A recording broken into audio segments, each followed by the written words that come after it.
Hello Virgo, and welcome back to the channel.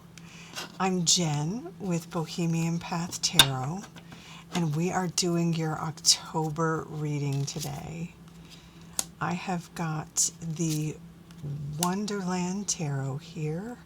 We've also got a Rune Magic Tarot deck and the classic Wisdom of the Oracle deck. So let's get your tarot out first.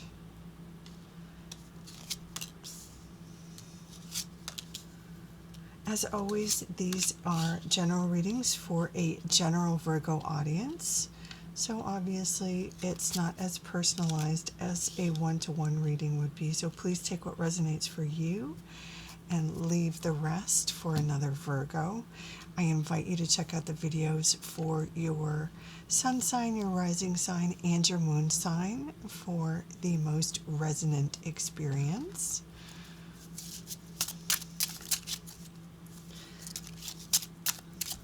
Let's grab your rune.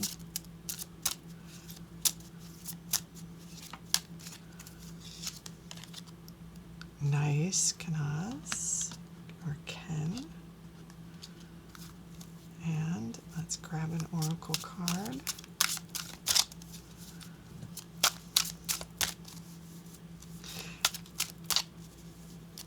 And of course, if you find this reading helpful, enlightening, please feel free to like, share, subscribe, leave a comment about how these themes play out in your life if you are open to sharing time for a nap. Okay, that's so interesting. We've got kind of push-pull happening here in your oracle cards. Oops, let's get that in the frame there. Okay. So starting with Kanaz, I love this. This is one of my favorite runes. Can we get it in focus? Better. So this is that fire of inspiration, illumination, knowledge. This comes with the spark of curiosity, of interest, sometimes attraction. It could be to another person, but also could be the excitement for a new project, a new job, sometimes an extracurricular activity. You could be joining a new group or association. It could be just about getting excited about learning something new. You could be learning something in a traditional setting, maybe you've gone back to school, or it could be a non-traditional, or just, one of those kind of adult classes, just for your own edification, or maybe you just finally decided to invest in, Reiki classes or palmistry or tarot or something, or voice classes, something like that. Usually there's an element of creativity or spirituality and, enlightenment, new knowledge, new learning, but always that fire, that excitement, that passion for learning, or for that spark.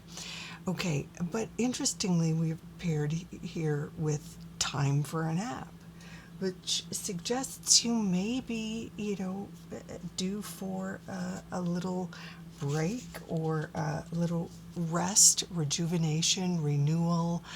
Maybe you need a spa day or something, a full-on vacation, or just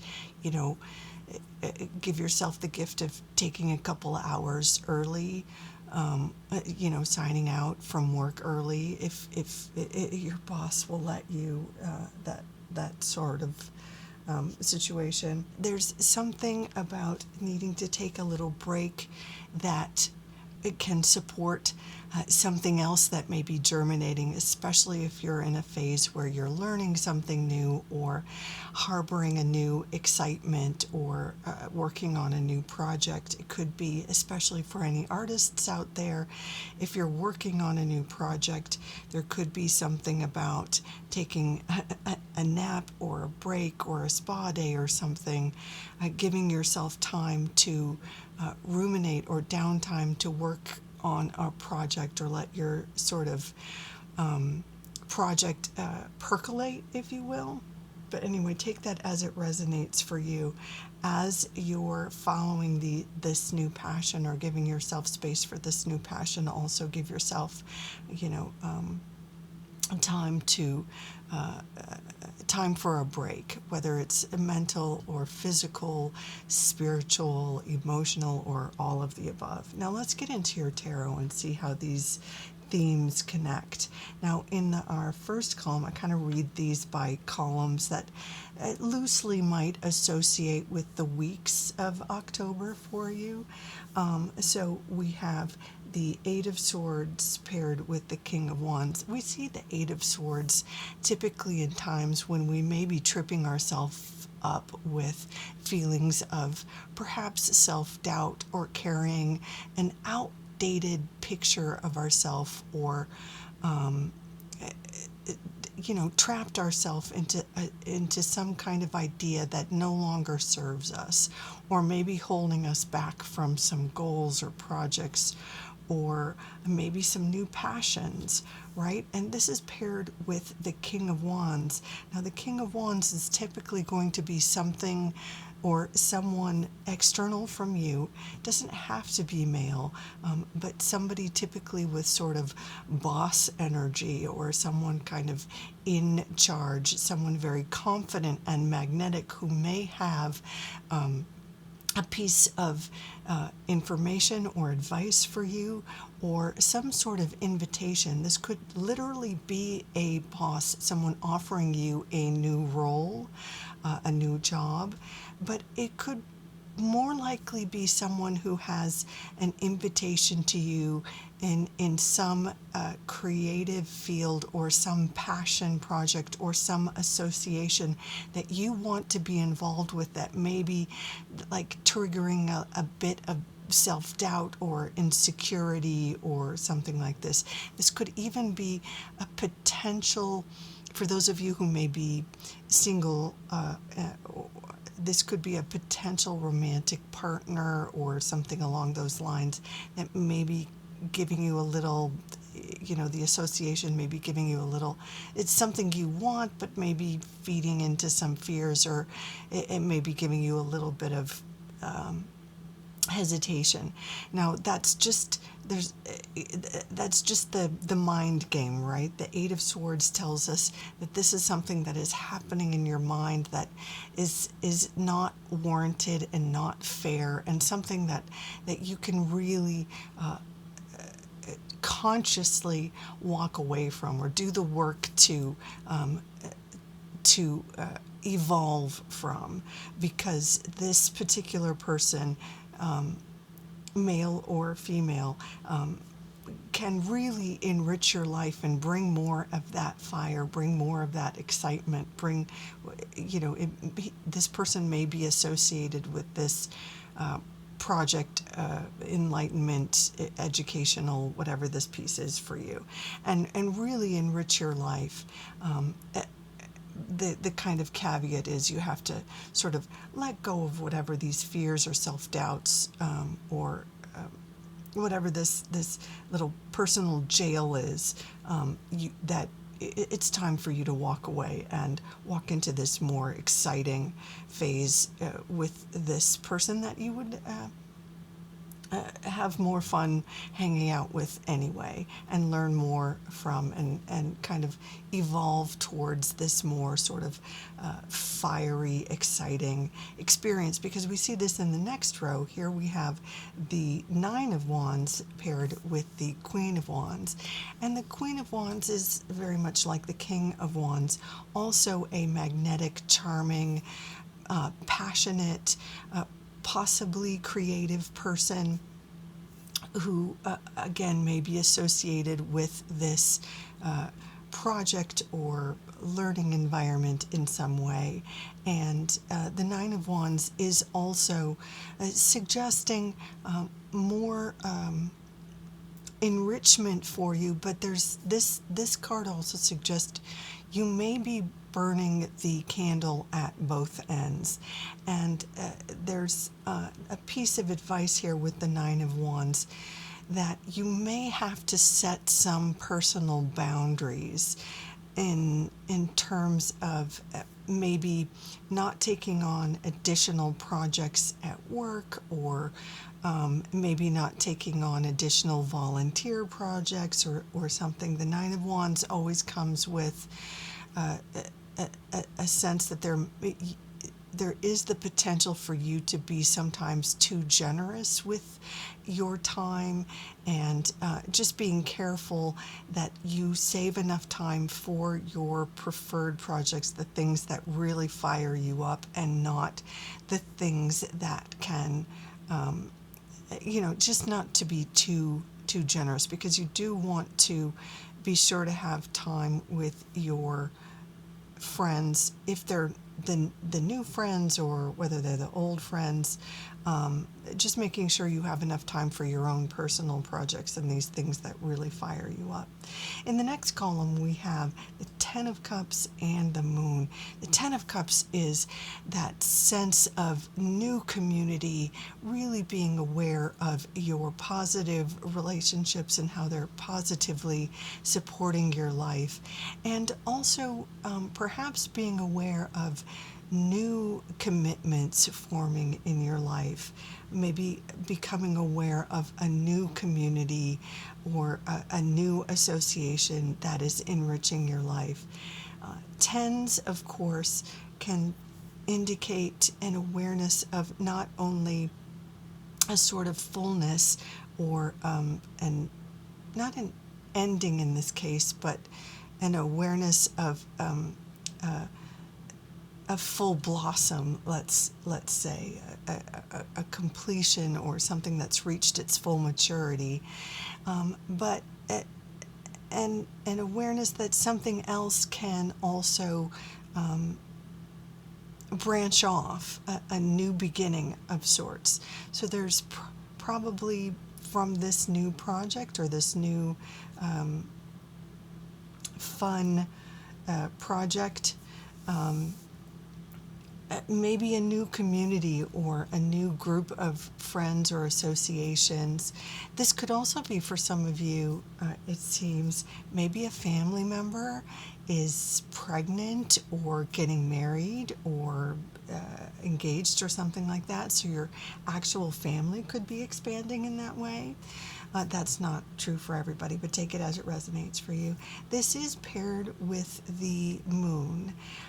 Now, the moon, I find, hits in a couple of different ways. Now, for some people, the moon can be just a time when things can get a little bit nebulous, and where we can, again, sort of like the Eight of Swords, there can be a few days of like self-doubts, or where things can seem unclear. The moon is the opposite of the sun, in that there's a lack of clarity. There just isn't enough. It symbolizes that lack of light. So we don't see everything we need to see. So there's a sort of a call to slow down, not make any big decisions under that influence, when we're kind of not clear on maybe all of the information. Or it can be, especially for women, a phase when we're more aware of our emotional needs, or maybe more reactionary, as opposed to having facts and the information we need to make strong decisions. But this is just a phase. So there's the recommendation to just wait until all the facts are in, or you have the information you need to make a strong decision. The other way the moon can play out, especially for artists, is that there can be a real sense of inspiration under the moon. So anyone who's maybe going through some writer's block, and needs some bit of inspiration, this is a great time to sit down with your pen or your brush, or your camera or whatever it is, or get together with a group of your writer friends or whatever it is, and be inspired. So there's that. Now, this is an exciting end to the month here. We have the Chariot paired with the King of Cups. Now, the King of Cups would be another person outside of you who is a mature person, like a grown-up, who is very in touch with their emotions, and a very good support to you, and this kind of new journey you're going through with whatever this project is, as you're learning to let go of maybe some old doubts and fears, or old kind of bad sometimes with the Eight of Swords we can be a little too mean to ourselves, right? And as you're determining maybe what projects or what folks, what uncomfortable conversations you might have to set some boundaries, right? This is your friend who will be supportive with these conversations, right? This friend has your back. It doesn't have to be a male just because it's the King of Cups. But this is a person who is the easiest to be sort of your messy self. This is your most emotionally available friend, or perhaps even a therapist, a sibling, something like that. Probably someone you're going to go out and have a meal or cocktails with, or maybe go see a show, something like that, and kind of review the month. The Chariot indicates real progress. So this is where you feel, if you've been working on a project or doing your art or whatever it is, the Chariot is where you see or really sense or really feel progress, the green light, forward movement. If you've been waiting for an answer, or if you've even been waiting for an idea within yourself of which direction to go, you're going to have a real sense of this is the way we're going to go, and now I'm sure which path I'm headed. Or if you've been waiting for maybe a decision from an employer or a boss, you're going to have that decision, you're going to have those conversations, and someone to celebrate the news with. So I'm going to leave it there, Virgo. I hope that's helpful for you. Thank you so much for joining me. If this has been helpful, I hope you'll consider leaving a like, share, subscribe. In any case, please take good care. Until next time, bye for now.